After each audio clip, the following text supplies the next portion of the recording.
சரி, திரும்பவும் கேட்கிறேன், அண்ணன் என்ன சுதந்திர போராட்ட தியாகியா?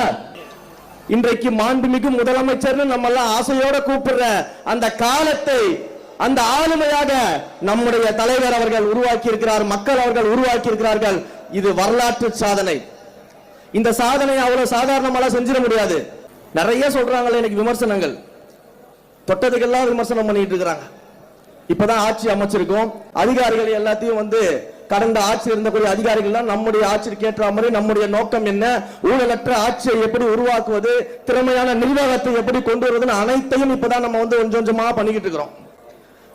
அதுக்குள்ள இதற்கு முன்னால் ஆண்ட கட்சியான திமுகவிற்கு என்னதான் நடந்துச்சுன்னு தெரியல. தினம் தினம் புலம்பிக்கிட்டு இருக்கிறாங்க, தினம் தினம் அழுதுகிட்டு இருக்கிறாங்க, மேடை ஏறினாலே அழுதுகிட்டு இருக்கிறாங்க.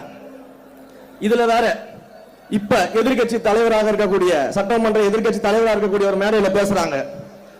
என்ன பேசுறாங்க?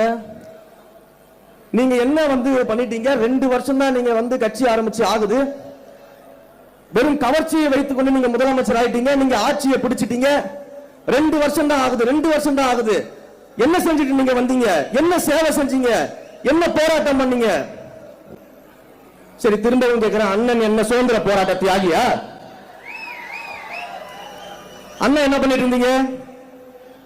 சுதந்திரத்திற்காக செக்கு இட்டாரா? காந்தியை போல கதராரை அணிந்து கொண்டு இந்தியா முழுக்க பிரச்சாரம் பண்ணாரா? சுதந்திரத்துக்காக அகிம்சை வழியில போராடினாரா?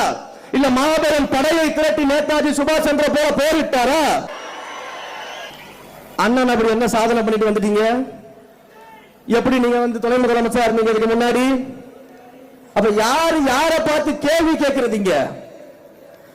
30 வருஷம், 1 வருஷம் 2 வருஷம் கிடையாது, 30 வருஷம் ரசிகர் மன்றமா, நற்பணி மன்றமாக, மக்கள் இயக்கமாக, மக்களோடு மக்களாக நின்று சேவை செய்து அந்த மக்களுக்காகவே வாழ்ந்து இன்றைக்கு முதலமைச்சராக இருந்திருக்கக்கூடியவர் மாண்புமிகு முதலமைச்சர்.